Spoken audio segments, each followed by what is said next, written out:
টানা 12 দিনের তীব্র আন্দোলনে ক্ষমতাচ্যুত হয়েছেন সিরিয়ার প্রেসিডেন্ট বাশার আল আসাদ, যেখানে বড় ভূমিকা আছে তুরস্কের। তবে আসাদ ক্ষমতাচ্যুত হলেও এখনও স্থিতিশীলতা ফেরেনি দেশটিতে, যা ফেরাতেই এখন কাজ করছে তুরস্ক।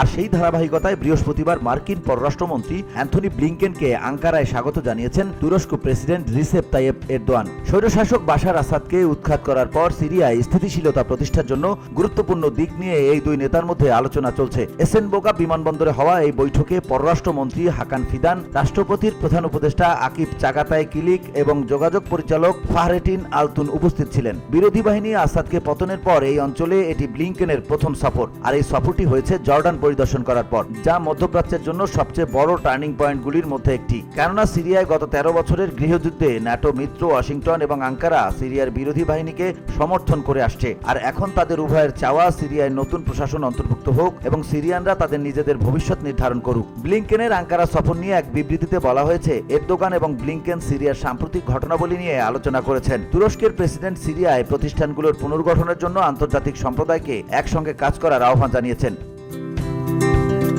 সেই সঙ্গে বলা হয়েছে, তুর্কি সিরিয়ায় তার জাতীয় নিরাপত্তার জন্য সন্ত্রাসী সংগঠনগুলোর বিরুদ্ধে প্রতিরোধমূলক ব্যবস্থা নেবে, যার মধ্যে রয়েছে পিকেকে এর সিরিয়ান উইং, যা দায়েশ সন্ত্রাসী গোষ্ঠীর বিরুদ্ধে লড়াইয়ের আড়ালে ওয়াশিংটনের সমর্থনে রয়েছে। এছাড়াও তিনি বলেছেন, আঙ্কারা দায়েশের বিরুদ্ধে লড়াইয়ে কোনো ছাড় দেবে না। সেই সঙ্গে পিকেকে এবং এর সহযোগীদের পরিস্থিতির সুবিধা নিতে বাধা দেবে তুরস্ক।